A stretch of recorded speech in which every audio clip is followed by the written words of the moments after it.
Today's topic is marketing is useless without this.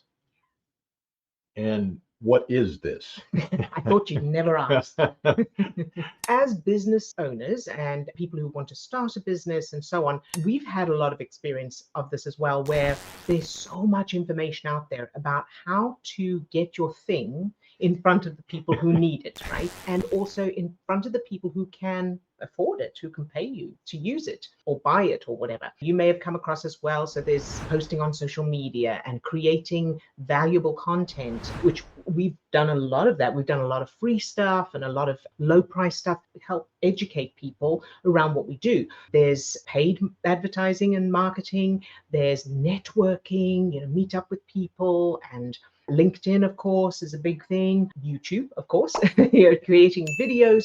Or there's a lot of options out there, and you'll find that there's a lot of teachers and gurus and business leaders who are teaching how to get traffic to your website or to your social media, how to build your followers. There's all of that practical side of things, and some of them are contradicting. We've got a track record in engaging in a lot of that stuff. Absolutely, including having consultants and paying professionals to do it and that kind of thing. Here's the key, the bottom line of this is that all of that, no matter how brilliant it is, no matter how clever it is, no matter how innovative it is, thinking of people like Alex Hormozi and Gary Vee and those kinds of people as well, and the advice they give, no matter how brilliant it is and how much it's working for some people, it's all completely useless without mental and emotional health. And I'm going to explain why that is.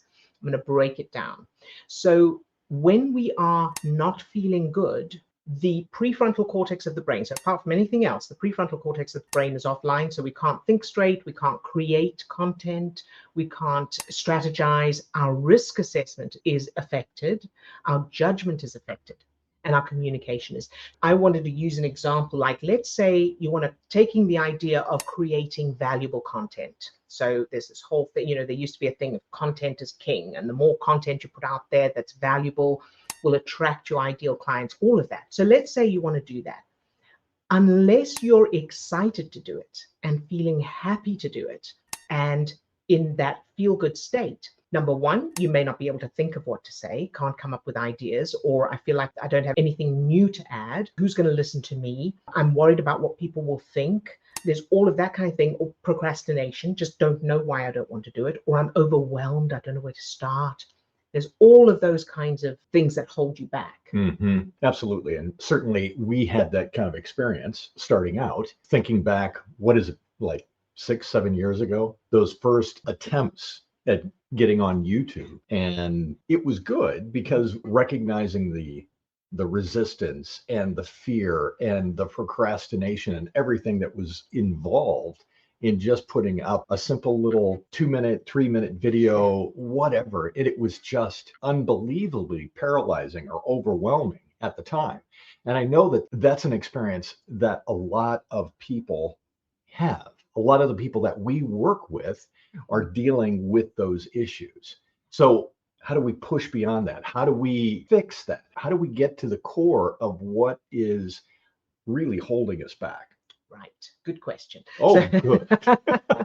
Well, there's two pieces to this. And the first piece is changing your brain chemistry, learning to gain control over your brain chemistry. And the reason for that is because most of us go, okay, I've got to create content, or I've got to do a sales call, or I've got to make a video, or get onto LinkedIn and network, whatever that marketing activity is that you want to get started with. If you are getting some advice, you're doing a course, or you've got a mentor or something like that where you've actually paid to get marketing advice, and then you can't get yourself to do it. As you are thinking about doing the activity, your brain is, number one, referring to implicit childhood memories that prove you're in danger in some way. And it's not logical, because the unconscious part of the brain can't use logic or reason. It's referring to some evidence in your childhood that proves your self-image and worldview without your conscious knowledge. And then it's pumping stress chemicals into your system like adrenaline and cortisol. And that is taking the prefrontal cortex of your brain offline. That's where we do our cognitive thinking, which means it's exactly the part of the brain you need in order to do the thing, but you don't have access to it. So you sit down, you think, okay, I'm going to create some content that's going to attract my ideal clients. And then you can't think of anything to say, or you feel the fear. So those stress chemicals are creating the fear of what other people will think, or feeling like an imposter. So whatever those feelings are for you, which will be based on your individual childhood memories. And then as that happens, your prefrontal cortex goes offline, so you can't think of the things in the first place, or you don't have the ability to articulate it. What we do about it, two parts to that. First, do whatever it takes to get into a state of feeling good before you think about doing the thing. For example, listen to music you love, go for a walk, play with your pet, watch comedy, do an activity you love, think about things you're grateful for. Do whatever it takes to change your chemical state. Thoughts are connections between neurons, and those connections between neurons trigger matching chemicals. So as you're thinking about, I don't know what to say, and I'm supposed to get this done, and I've got other things to do, I don't have enough time, whatever those thoughts and feelings are, those connections between neurons, as you're having those thoughts, are pumping stress chemicals into your system, which are, of course, perpetuating the problem. As you switch your focus to something fun, something you enjoy, something you appreciate, something you love, listening to music, anything like that, those connections between neurons, the stress chemicals stop being produced and they start producing feel-good chemicals.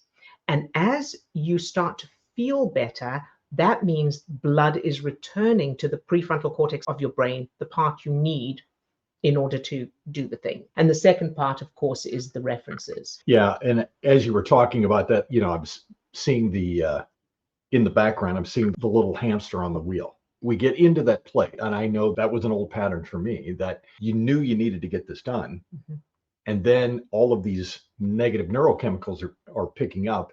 And then you're just focusing on the fact that you're not getting it done.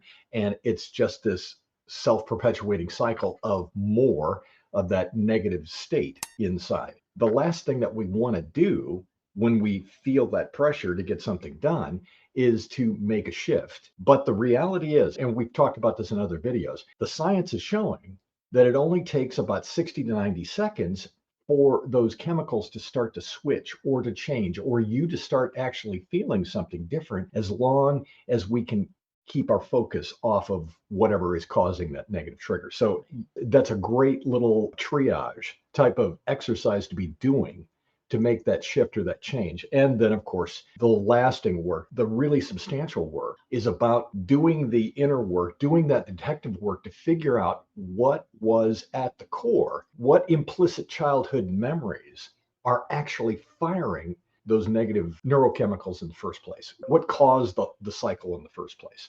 So that is the subject of a masterclass that we have. We would encourage you to take a little bit deeper look. Join us in that masterclass so that you'll have a better understanding of how this machine, this automatic machinery, is working in the background, having this profound impact on your business.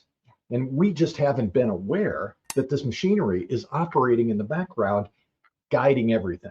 Right. Yeah. I also wanted to add that, this is not even just about the marketing activities that you do yourself. This even extends to paying other people to do it. So I know we've had that experience as well, where you get someone else to do your marketing for you. The problem there is your brain is affecting who you are drawn to. It's affecting your decisions. So perhaps you're choosing the wrong people to work with. I know we've had in the past where we paid money for certain consultants or people who do the marketing for you, who reach out and get leads and all of that kind of thing. And we wasted the money. It was a waste of time and money because we hadn't changed that part. So switching your brain from working against you in the background to working for you in the background. And then everything's easy, because your brain is Mhm. automatically keeping you in alignment with your goals and dreams, that the results that you want to achieve, instead of keeping you in alignment with what you've always experienced, which is the default setting. Absolutely. So we hope that helps. Let us know, as always, if you have any questions, and we look forward to seeing you in the free masterclass. The link is in the description. All right, lots of love to all of you. See you Bye-bye. soon. Bye for now.